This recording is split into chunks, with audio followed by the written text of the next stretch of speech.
Okay, so this video is on resonance structures, and this is what I had alluded to and mentioned before when we drew the structure for carbon dioxide, that it's just a different arrangement of the electrons. So we're first going to talk about resonance structures, and then we'll talk about how to evaluate them to figure out which one is the most optimal. All right, so looking at NO3-, the nitrate ion. It has 24 electrons, and here I have the 3 resonance structures that are drawn. And actually, in a resonance structure, there's one thing that's missing here, and that is we put double-ended arrows between them. And these are different from equilibrium arrows. These are just saying that they're all being like mixed in between. So we have all of these resonance structures that are being drawn. So notice how with this, we just have the location of the double bond is moved around. The atoms themselves are not changing position. It's the electrons that are being moved around. So the actual structure that nitrate has is an average of these 3 resonance structures. But if we were able to take snapshots of the molecule at any point in time, we might see once where the double bond is between this nitrogen and the nitrogen and the bottom oxygen. Another time it'll be between the nitrogen and this oxygen, or nitrogen and this oxygen. The electrons are delocalized, meaning that they can move around the entire molecule. So let me go through some examples. So our first example is carbon dioxide. We had already drawn this in the last video, but let me review that. So we have NaF, needed, available, shared. I think my computer is making noise. Maybe it's not my computer. It is my computer. Whoops, I'm going to turn that off. Okay. Needed, available, shared. So needed, carbon needs 8. Each oxygen needs 8. So we have a 24 needed electrons. Available, carbon has 4. Each oxygen has 6. So we have 16 available. Subtract and we get 8, which makes 4 bonds. We just did this in the last video, so if you're watching these back to back, you don't really need the review, but just in case, there it is. So to make 4 bonds between the carbon and the 2 oxygens, the most common one that you would have seen is this. This is what we would have done back in first year chem, make them 2 double bonds. But as I talked about in the last video, we could actually have it like this.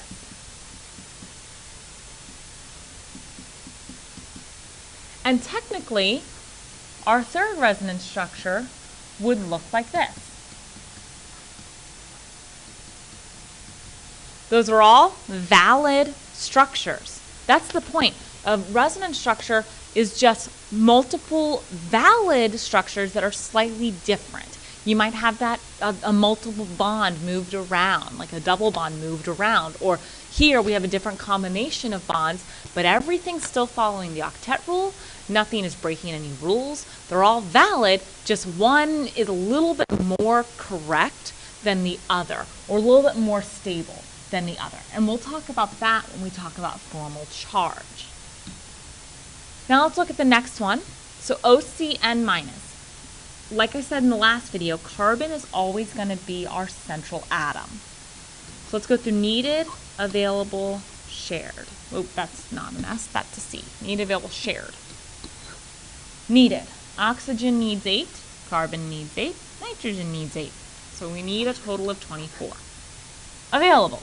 Oxygen has 6, carbon has 4, nitrogen has 5, and we have an overall -1 charge. So 6 plus 4 plus 5 plus 1 is 16. Subtract and you get 8, which is 4 bonds. So when drawing this, we'll just write them in order, O, C, N. Well, we could do 2 double bonds. And to use all 16 available electrons, we would need to put lone pairs on the nitrogen and on the oxygen. And you can count those up. We've used all 16 electrons there. And this would have an overall -1 charge. Another appropriate or valid resonance structure could be a single and a triple, in which that case we would have a lone pair on the nitrogen and 3 lone pairs on the oxygen. And we still have an overall charge of -1. And that is still a valid Lewis structure. And then a third one would be where that triple bond, I didn't mean to make that line so long, the triple bond is between the oxygen and the carbon. That nitrogen would now have 3 lone pairs and the oxygen would have 1. Overall negative charge. So these are my 3 valid Lewis structures for OCN minus. They're all valid, they're all appropriate, but one is best. Okay, so now let's talk about how to evaluate resonance structures. Okay, we're going to use something called formal charge. Formal charge.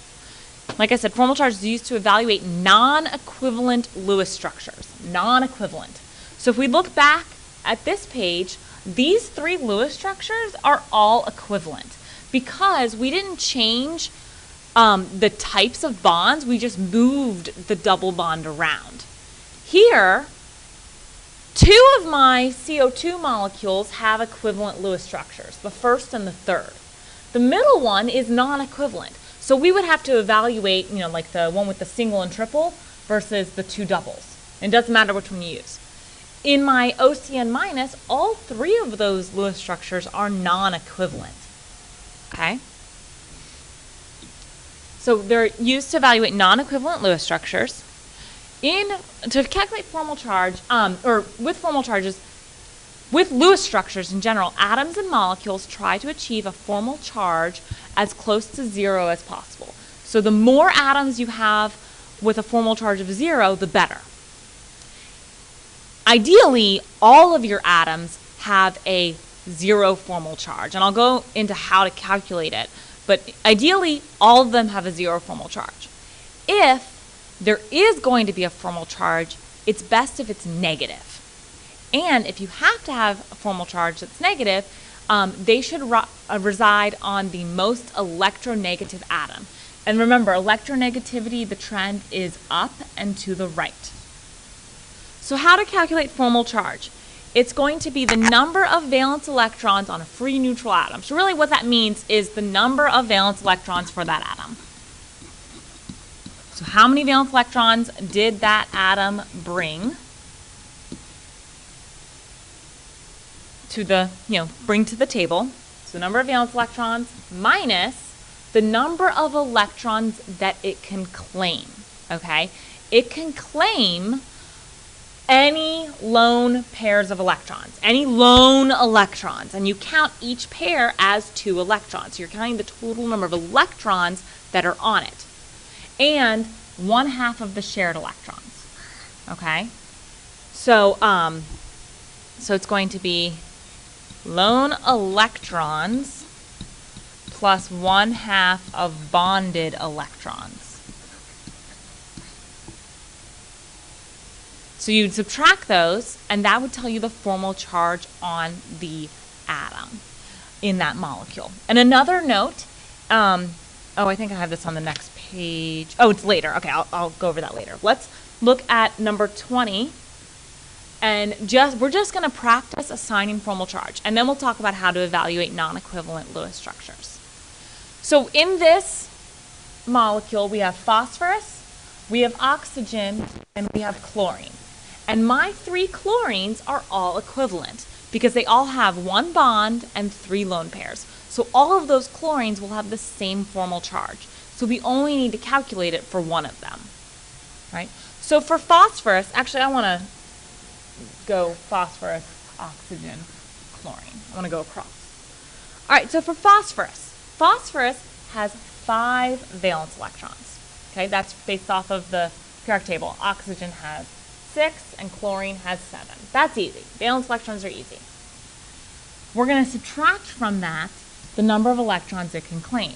So for phosphorus, you're just going to count every bond as 1. So every line, you're just going to count as 1 electron. So remember, every bond is 2 electrons, but it's sharing those 2 electrons with whatever it's bonded to. So it can only really claim one of those 2 electrons.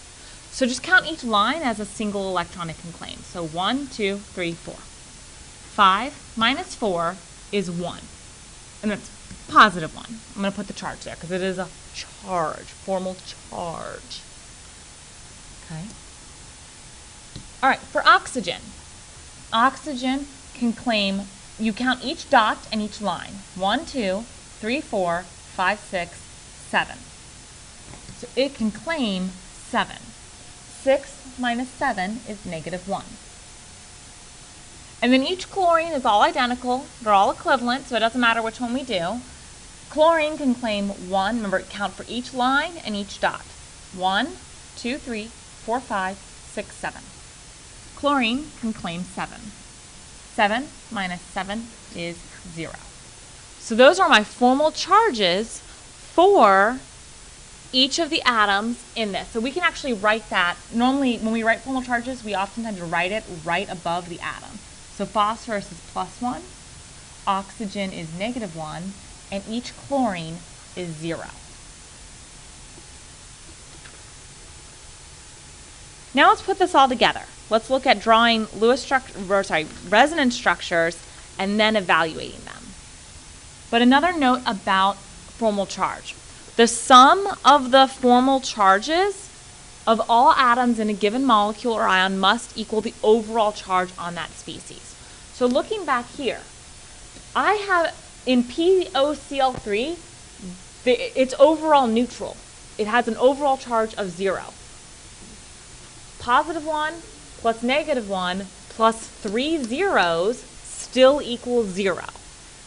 So that's another check to make sure that you're calculating formal charge correctly, that they should add up to the overall charge. And this last point is important for figuring out which Lewis structure is the most equivalent. And I already kind of talked about that.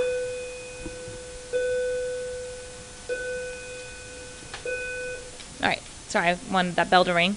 So I already talked about this on a previous page, but if there are non-equivalent Lewis structures for a species or for a substance, ideally, we want formal charges to all be 0. If they're not all 0, we want, if there's going to be a charge, it's best if they're negative. Okay? And the negative formal charge, the most stable or the most ideal structure will be on the most electronegative atom in the molecule. Okay. So let's look at this one. So we have SCN minus. SCN minus. Oh, sorry. Hold on. Let me just pause. We're in between classes, and this is loud. Okay, sorry about that. Class change occurred, and I forgot that they make all those announcements in the middle of it. Okay, so we're looking at SCN minus. So let's go through the needed, available, shared for this. So needed, available, shared. All right, needed, sulfur needs 8, carbon, all of them need 8. So 8 times 3 is 24. Available, sulfur has 6, carbon has 4, nitrogen has 5, and we have that 1 extra electron from the overall charge.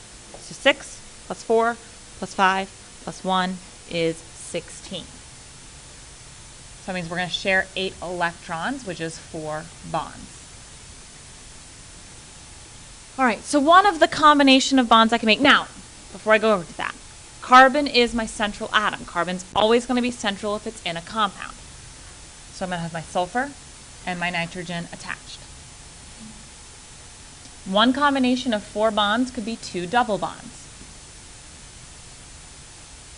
We've used 8 of my 16 electrons. My other 8 go as lone pairs on the sulfur and on the nitrogen. And we have an overall minus charge. Another appropriate resonance structure, valid Lewis structure, would be sulfur, carbon, nitrogen. Would be maybe a triple and a single. We've used 8 of the 16, so lone pair on the sulfur and 3 lone pairs on the nitrogen. Overall, minus charge. And then a third valid Lewis structure would be single between the sulfur and the carbon and triple between carbon and nitrogen. In this case, nitrogen gets the single lone pair and sulfur gets the 3 lone pairs. Overall, minus charge. So now let's evaluate those Lewis structures. Notice how none of them are equivalent. All right? In order to be equivalent, you have to have the same atoms and just, bonds being moved around. All right, so on this one, my very first one that I drew, in each of these, we know how many valence electrons. Sulfur has 6 valence electrons, carbon has 4, nitrogen has 5. So we're going to subtract the number of electrons that each of them can claim.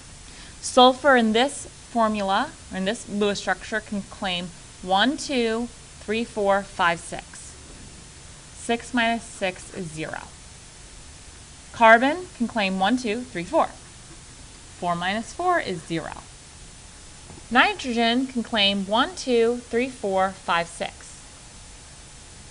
Overall, negative 1. 0 plus 0 plus minus 1 equals minus 1. It adds up to the overall charge. Let's look at the formal charges for the other ones.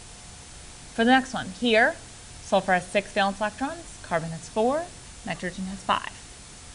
The sulfur can claim 1, 2, 3, 4, 5. So plus 1. Carbon can claim 1, 2, 3, 4. Nitrogen can claim 1, 2, 3, 4, 5, 6, 7. Minus 2. And then my third structure, sulfur has 6 valence electrons, carbon has 4, nitrogen has 5. Sulfur can claim 1, 2, 3, 4, 5, 6, 7. That's negative 1. Carbon can claim 1, 2, 3, 4. 0. And nitrogen can claim 1, 2, 3, 4, 5. All right, if you look at these, all of these, the sum of the formal charges within each structure add up to negative 1. 1 plus 0 plus negative 2 is negative 1. Negative 1 plus 0 plus 0 is negative 1. They all, we've assigned the correct formal charges. So use the fact that they should add up to the overall charge as a final check. So now we're going to look at which one is the best structure or the most stable for this, okay? Remember, ideally, all of the formal charges will be 0. Well, that's impossible when you have an overall charge on the compound. Something's gonna have to have a charge. If you're going to have charges, it's best if they are negative. Therefore, this middle one we drew is the worst option because it has a plus charge for that sulfur. So then we're left between the first structure we drew and the third structure we drew. Remember the thing that I circled in the last slide. If you're going to have a negative formal charge, you want it to be on the most electronegative atom. Well, between nitrogen and sulfur, nitrogen is more electronegative. It is further up. Going up an entire energy level has more of an effect than moving over one period. Okay? Or sorry, going up an entire period has more of an effect than moving over one group. So nitrogen is more electronegative than sulfur.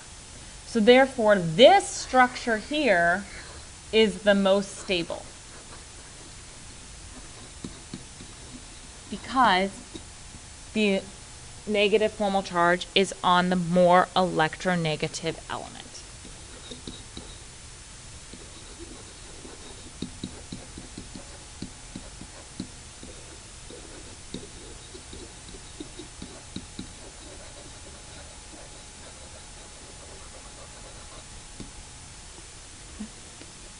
And that's it for resonance structures and formal charges. If you wanted to, you could go back to number 19 the resonance structures we drew, and you can evaluate those using formal charges.